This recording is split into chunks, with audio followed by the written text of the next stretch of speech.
Chers amis, bonne année, bonne année. Il fallait que je fasse une vidéo avant le 31 janvier, avant que cette date fatidique où on ne peut plus se dire bonne année.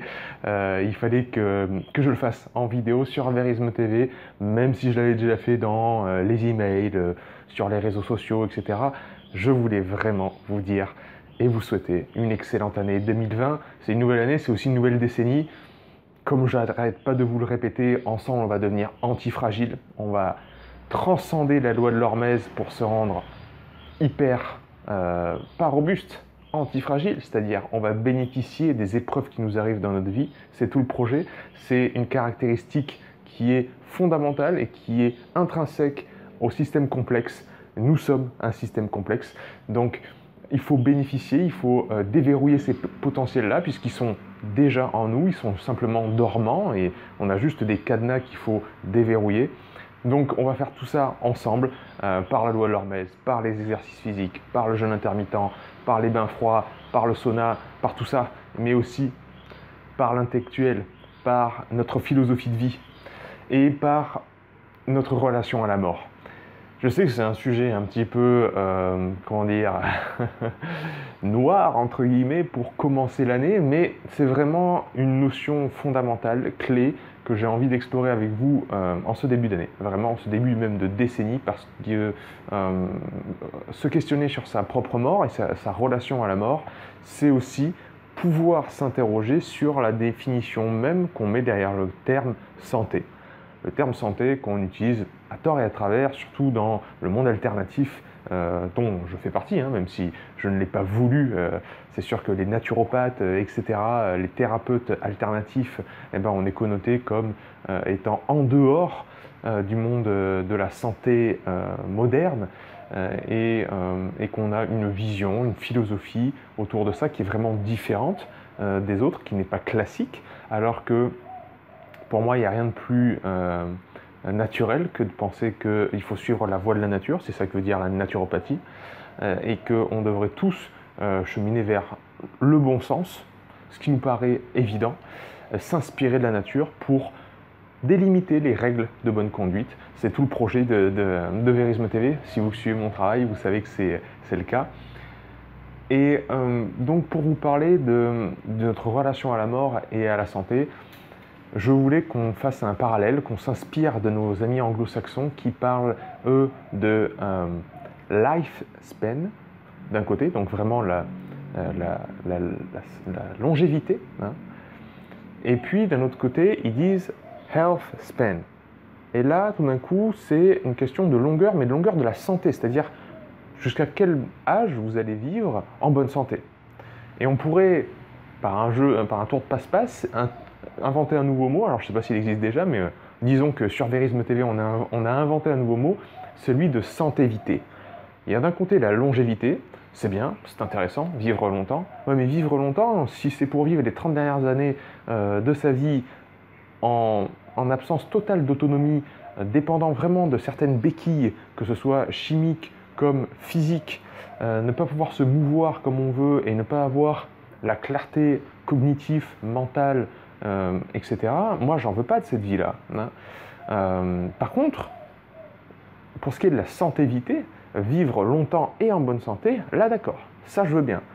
Comment arriver à ça? Comment faire la différenciation? Et c'est important cette différenciation-là, parce qu'on parle beaucoup d'accroître l'espérance de vie, cette fameuse longévité, mais dans quel but? Pourquoi? Et là, je pense que tout ce transhumanisme qu'il y a, toute cette recherche de tromper la mort comme essaye de le faire Google actuellement, je pense qu'il n'y a rien de plus faux, puisque ce qui nous rend vivants, c'est notre relation à la mort. C'est être en train chaque jour de mourir, savoir que demain, ou la prochaine seconde, la prochaine minute, ici à Bali, il peut y avoir un tremblement de terre, quelque chose qui m'arrive, et que je puisse mourir tout de suite. C'est le fait d'être mortel et d'être tous les jours en train de mourir, de me rapprocher de ma propre mort, qui rend ma vie exceptionnelle, qui donne vraiment du sens à mon existence. Vous enlevez ça, vous enlevez notre humanité. Comme je vous l'ai expliqué dans le système nerveux, quand j'ai expliqué la théorie du docteur Porges, je vous ai expliqué que, et dans la vidéo surtout sur le cancer, je vous ai expliqué que les organismes unicellulaires ils étaient immortels parce qu'ils pouvaient se dupliquer à l'infini, mais que ça, on l'a tronqué, on l'a échangé contre la capacité de se mettre en groupe, hein, d'être multicellulaire, que toutes les cellules se regroupent, mais elles devenaient mourantes. Il y avait tout d'un coup une mort programmée de la cellule. Par contre, on a la capacité d'engendrer une descendance, et donc d'augmenter la complexité, et de gagner en complexité au fil des générations, pour enfin arriver à l'être humain, qui est capable de donner du sens à son environnement, de se poser la question essentielle du pourquoi, de réfléchir à la philosophie qu'il a pour sa propre vie. Donc, relation à sa propre mort. Et je renvoie vers Peter Attia, qui est un influenceur américain, comme on dit, très connu, qui est vraiment dans ce monde-là de la santé et du biohacking, de la loi de l'Hormèse aussi, et qui était invité chez Tim Ferriss. Tim Ferriss également, une personne très célèbre, qui a des podcasts, une chaîne YouTube, etc. Et qui justement parlait de notre rapport à la mort, et qui disait, voilà, quand on va à un enterrement, on a souvent évidemment de la tristesse, tous les proches sont tristes, etc. On a aussi une certaine forme de soulagement parce que la personne est partie d'une maladie grave, elle souffrait énormément et on est presque soulagé de savoir qu'elle ne souffre plus. Et faisant cette... voilà, moi j'ai été dans ce cas-là je vous l'ai souvent parlé, de la perte de mon père, mais j'ai beaucoup de proches aussi que j'ai perdus de maladies graves. Et c'est sûr qu'être dans l'incapacité d'aider un proche qui est en train de souffrir, il n'y a rien de pire. Et voir un proche vraiment à l'agonie, au bout d'un moment le voir partir, se dire qu'il ne souffrira plus comme ça, c'est presque une délivrance. Mais est-ce qu'on devrait en arriver à cet extrême-là? Est-ce qu'on ne pourrait pas vivre jusqu'à ce moment du passage vers la mort, si c'est un passage, j'en sais rien, en étant en bonne santé, sans être dans cette souffrance? Donc, il s'est posé cette question et il s'est dit, moi ce que je vais faire, c'est que je vais m'entraîner pour les Jeux Olympiques centenaires. C'est-à-dire qu'à l'arrivée à l'âge de 100 ans, il veut pouvoir encore faire des choses et participer à une sorte de Jeux Olympiques pour personnes âgées, mais où il serait peut-être tout seul à participer, mais il s'en fiche. Et il va passer sa vie à s'entraîner pour arriver à 100 ans à pouvoir faire certaines choses. Alors je me suis inspiré de lui et j'ai délimité des choses que je veux pouvoir faire arriver à 100 ans. Et je vous invite à faire la même chose, à délimiter vos propres objectifs. Évidemment, moi, ça va être beaucoup tourné autour de la loi de l'Hormèse. Mais si je vous montre ce tableau-là, que j'avais préparé, ce Jean-Louis baliné, s'il vous plaît, on peut voir que, voilà, la courbe rouge, elle descend à partir de 30 ans, il y a une déclinaison, et moi j'appelle ça déjà une mort. C'est une mort hormonale, nerveuse, squelettique, mentale.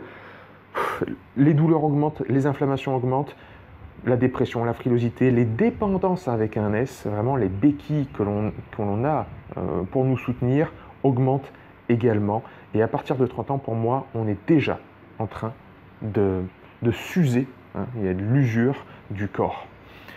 Par contre, si on prend la courbe verte, celle qu'il faudrait vraiment viser, d'accord, on connaît notre pic de performance, de santé, de ce que vous voulez appeler, mettez le terme que vous voulez derrière ça, autour de 20 à 30 ans, mais arrivé à 50 ans, on devrait naviguer dans une espèce de force de l'âge, de maturité du corps, sans forcément arriver à une usure douloureuse de l'organisme. Et donc, je me suis programmé des choses. Je voudrais arriver à 100 ans à pouvoir, encore une fois, jeûner 24 heures. Être capable de « Ah, il n'y a pas de nourriture là ?» Eh bien, je m'adapte. Mon système adaptatif est toujours très bon. Je suis toujours capable de fonctionner sur mes réserves. Je peux jeûner 24 heures du jour au lendemain en claquant des doigts. Pouvoir toujours faire mes bains froids. Voilà. Pouvoir rentrer dans un bain froid à 0 degré, même si j'y reste pas longtemps, à 100 ans. J'aimerais toujours pouvoir le faire. Pouvoir faire un goblet squat à 20 kg, 10 répétitions. Un goblet squat, si vous ne savez pas, vous regarderez sur internet, c'est simplement tenir un poids devant soi avec une bonne posture, une bonne posture de la ceinture scapulaire, du dos, un bon alignement, idem pour les hanches, les genoux, et pouvoir faire 10 fois ça. C'est pas rien, c'est pas rien. Pouvoir faire une traction, soulever mon propre poids. Pouvoir faire 10 pompes. Une traction 10 pompes à 100 ans, Je pense que c'est un bon challenge. Pouvoir, voilà, monter 3 étages, environ 30 marches, avec des courses à la main. Voilà, je suis allé faire des courses, je suis toujours autonome, je viens d'avoir 100 ans, je vais faire des courses, je vais voir mon maraîcher du coin, puis je rentre à la maison, ou je rentre si j'habite en appartement, ou peu importe, je monte une petite montée de marche, je finis peut-être essoufflé, mais au moins j'y arrive. Pouvoir marcher façon méthode Buteyko, que je vous apprends dans la formation sur la respiration, 20 minutes en marche nasale uniquement. Pouvoir tenir 2 minutes en apnée, encore une fois. Mon seuil de tolérance au dioxyde de carbone, au CO2, je ne cesserai de le travailler. Hein. La méthode Buteyko, ça a changé ma façon de vivre et de voir ma relation à l'exercice physique et à la respiration. Je voudrais qu'à 100 ans, je puisse tenir 2 minutes en apnée, comme ça, sans difficulté. Donc voilà avec quoi je veux qu'on débute l'année 2020, mais aussi la décennie de 2020 à 2030, avec des objectifs clairs et précis. Je vous en ai parlé des objectifs, se fixer des buts. J'en ai parlé aussi avec Fabien dans le Naturo Show. Si c'est tourné vers quelque chose de quantitatif et d'arrêter, ça risque de vous desservir. Si par contre vous placez ces objectifs quantitatifs au service de votre philosophie de vie, de votre éthique, vous renforcez pour devenir utile, là c'est tout autre. Moi, ma philosophie de vie, vous la connaissez, c'est celle des stoïciens, c'est celle de Patrice Franceschi, c'est celle du samouraï moderne. C'est être au service, c'est œuvrer pour quelque chose qui me dépasse. Mais pour ça, je sais qu'il faut que je renforce, que je forge comme une lame mon corps et mon esprit. Je vous parlerai dans les prochaines vidéos de Nassim Nicolas Taleb. J'en parle beaucoup, c'est ce livre Antifragilité qui résume beaucoup de choses autour de ma philosophie de vie, mais aussi qui transcende et qui explore plus loin le terme d'hormèse, cette notion-là, de bénéficier des épreuves qui nous arrivent dans notre vie. Je pense que ça peut vraiment nous aider, c'est-à-dire avoir des objectifs à 50, 60, 70, 80, 90, 90 ans, et être vraiment acteur de sa santé, être vraiment acteur de sa vie. Donc pour arriver à 100 ans, à pouvoir faire ça, je vais me dire aussi qu'à 70 ans, à 50 ans et à 40 ans, il faut que je fasse telle performance. Je vais me fixer des objectifs plus à court terme. Et c'est là où c'est intéressant. Chaque jour va être un petit peu un challenge, mais je sais que l'objectif en soi n'est pas quantitatif, il est bien qualitatif. Voilà les amis, je vous laisse là-dessus. Délimitez, mettez-moi en commentaire ce que vous voulez arriver à 100 ans, 90 ans, etc. Ce sera intéressant, toujours en gardant à l'idée que ce cheminement personnel, il doit toujours être tourné vers autrui, il doit toujours être tourné vers la bonne manière de rendre le monde meilleur, ça c'est évident. Mais ça, c'est fait pour être la meilleure version de nous-mêmes. Donc, mettez-moi vos objectifs, choisissez la santé vitée en autonomie et pas la longévité avec des béquilles. Je vous laisse là-dessus, je vous laisse méditer là-dessus. Je vous souhaite encore une fois une excellente année 2020, une excellente décennie, une excellente santé vitée. À bientôt sur Verisme TV et n'oubliez pas que cette vérité, plus que jamais, elle est déjà en vous. Ciao.